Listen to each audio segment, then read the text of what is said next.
ನಮಸ್ಕಾರ. ಮಾಲಿಕೆ 4 ಪುಸ್ತಕ ಪರಿಚಯ 20.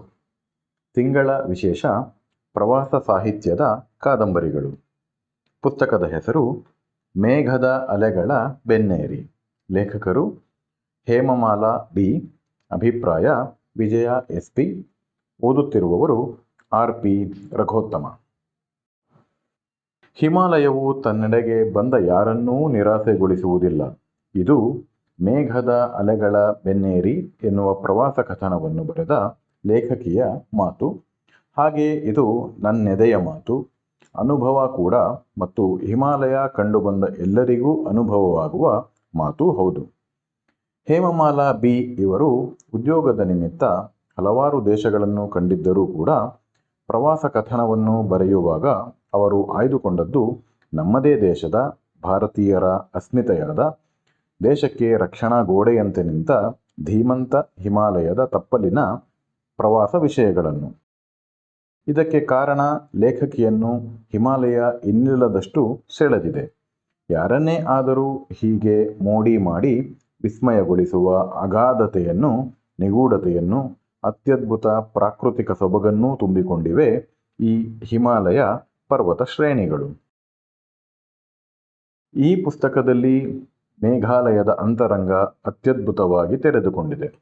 ನಗರ ದರ್ಶನಗಳು ಮುಖ್ಯವಾಗದೆ ರಾಜ್ಯದ ಸಂಕೀರ್ಣವಾದ ಕಷ್ಟಕರವಾದ ಒಳಭಾಗಗಳನ್ನು, ಹಳ್ಳಿಗಳನ್ನು ಚಾರಣದ ಭಾಗವಾಗಿಸಿಕೊಂಡು ಲೇಖಕಿ ಓಡಾಡಿದ್ದಾರೆ.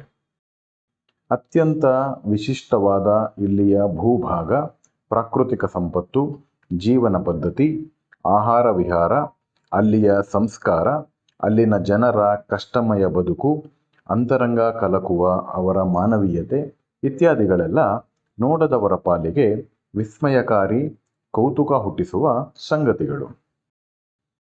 ನಿಜಕ್ಕೂ ಮೇಘಾಲಯ ನೋಡಬೇಕಾದ ರಾಜ್ಯವೇ ಎನ್ನುವುದು ಇಲ್ಲಿಯ ವಿವರಗಳನ್ನು ಓದುತ್ತಾ ಹೋದರೆ ಅರ್ಥವಾಗುತ್ತದೆ. ಹೋಗಲಾಗದವರಿಗೆ ಬಹಳಷ್ಟು ಸಂಗತಿಗಳನ್ನು ಮನೆಯಲ್ಲಿ ಕುಳಿತುಕೊಂಡೇ ತಿಳಿಯಬಹುದು ಎನ್ನುವುದು ನಿಶ್ಚಿತ. ಜ್ಞಾನಾರ್ಜನೆಗೆ ಕೂಡ ಈ ಪುಸ್ತಕ ಉತ್ತಮ ರಹದಾರಿ. ಈ ಮೇಘಾಲಯ ನನ್ನನ್ನಂತೂ ಮೋಡಿ ಮಾಡಿತು. ಇಲ್ಲಿ ಕೇವಲ ಮೇಘಾಲಯವಲ್ಲ, ಒಡಿಸ್ಸಾ ರಾಜ್ಯದ ಸಮುದ್ರ ತೀರದ ಚಾರಣದ ಕಥನವೂ ಇದೆ. ಈ ಎಲ್ಲ ಪ್ರವಾಸ ಕಥನಗಳಲ್ಲಿ ಸ್ಥಳೀಯ ಇತಿಹಾಸ ಕೂಡ ದಾಖಲಾಗಿದೆ. ಭಾರತ ಮತ್ತು ಬಾಂಗ್ಲಾದೇಶಗಳಲ್ಲಿ ಹರಡಿಕೊಂಡಿರುವ, ಹುಲಿಗಳ ಆವಾಸ ಸ್ಥಾನ ಎಂದು ಕರೆಸಿಕೊಂಡಿರುವ ಸುಂದರ್ಬನ್ ಚಾರಣ, ಅಶೋಕ ಚಕ್ರದ ಸಾರಾನಾಥ್, ಜನ್ಸ್ಕರ್ ಕಣಿವೆಯ ವೈಶಿಷ್ಟ್ಯಗಳೇ ಅಲ್ಲದೆ ನನ್ನ ಮೆಚ್ಚಿನ ಲಡಾಖ್ ಪ್ರವಾಸ ಕೂಡ ಈ ಪುಸ್ತಕದಲ್ಲಿದೆ. ಲಡಾಖ್ನ ಹೃದಯ ಭಾಗದ ಲೇಹ್ ಅತ್ಯಂತ ಸುಂದರವಾದ ಹಿಮಾಲಯ ಪರ್ವತ ಶ್ರೇಣಿಗಳ ಅದ್ಭುತ ರೋಮಾಂಚಕಾರಿ ತಾಣ. ನನಗಂತೂ ಅಲ್ಲಿ ಹೋದಾಗ ಈ ಜಾಗವನ್ನು ಬಿಟ್ಟು ಬರುವ ಮನಸ್ಸೇ ಆಗಿರಲಿಲ್ಲ. ಅಲ್ಲಿಯ ಸುತ್ತಮುತ್ತಲ ಸಿಂಧೂ ಕಣಿವೆ, ನದಿಯ ಪಾತ್ರ, ಖರ್ದುಂಗ್ಲಾ ಪಾಸ್, ಪ್ಯಾಂಗಾಂಗ್ ಲೇಕ್, ಬೌದ್ಧ ಮೊನಾಸ್ಟರಿಗಳು, ಗೋಂಪಾಗಳು, ಬೌದ್ಧ ಭಿಕ್ಷುಗಳು, ಪುರಾತನ ಅರಮನೆ ನೋಡುತ್ತಿದ್ದರೆ ಇಹದ ಪರಿಜ್ಞಾನವಂತೂ ಇರುವುದೇ ಇಲ್ಲ.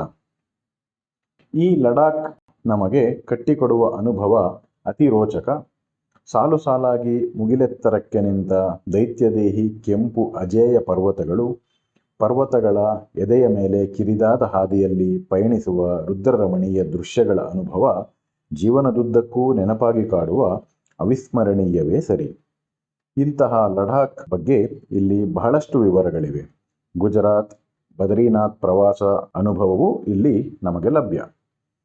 ಈ ಪುಸ್ತಕದ ವೈಶಿಷ್ಟ್ಯವೆಂದರೆ ಲೇಖಕಿಯವರು ಬಹಳ ಸರಳವಾಗಿ, ಅನೌಪಚಾರಿಕವಾಗಿ ಪ್ರವಾಸದ ಸಂಗತಿಗಳನ್ನು ನಮ್ಮೊಳಗೆ ಇಳಿಯುವಂತೆ ಹೇಳಿದ್ದಾರೆ. ಮತ್ತೆ ಚಾರಣದ ಆಸಕ್ತಿಯುಳ್ಳವರಿಗೆ ಬಹಳಷ್ಟು ಮಾರ್ಗದರ್ಶನ ಇಲ್ಲಿ ಲಭ್ಯವಿದೆ. ಆ ಹಾದಿಗಳಲ್ಲಿ ಎದುರಾಗುವ ಕಷ್ಟಗಳು, ಕೊರತೆಯಾಗುವ ಆಹಾರಗಳು, ಕಾಡಿಸುವ ದೈಹಿಕ ತೊಂದರೆಗಳು, ಇವೆಲ್ಲಕ್ಕೂ ಮಾಡಿಕೊಳ್ಳಬೇಕಾದ ತಯಾರಿಗಳು, ಹೀಗೆ ಬಹಳಷ್ಟು ಸಂಗತಿಗಳನ್ನು ತಿಳಿದುಕೊಂಡು ಮುಂದೆ ಹೆಜ್ಜೆ ಇಡಲು ಸಹಕಾರಿಯಾಗಿದೆ. ಎಲ್ಲೂ ಹೋಗದವರಿಗೆ, ಪ್ರವಾಸದ ಕುರಿತು ತೀವ್ರ ಆಸಕ್ತಿ ಇರುವವರಿಗೆ ಈ ಪುಸ್ತಕ ವಿಶಿಷ್ಟ ತಾಣಗಳ ಪರಿಚಯ ಮಾಡಿಕೊಡುತ್ತದೆ. ಚಾರಣ ಕೈಗೊಳ್ಳುವವರಿಗೆ ಉತ್ತಮ ಕೈಪಿಡಿಯಾಗುತ್ತದೆ ಮತ್ತು ವಿಷಯಗಳು ಹೆಚ್ಚು ವಿಸ್ತೃತವೂ ಇಲ್ಲದೆ ಹಿತಮಿತವಾಗಿ ಇರುವುದರಿಂದ ಬೇಸರವೇ ಆಗುವುದಿಲ್ಲ. ಹೀಗೆ ಯಾವುದೇ ದೃಷ್ಟಿಯಿಂದ ಓದುವವರಿಗೆ ಈ ಮೇಘದ ಅಲೆಗಳ ಬೆನ್ನೇರಿ ಎನ್ನುವ ಪುಸ್ತಕ ಜೊತೆಯಾಗುತ್ತದೆ ಎನ್ನುವುದು ನನ್ನ ಅಭಿಪ್ರಾಯ. ಧನ್ಯವಾದಗಳು.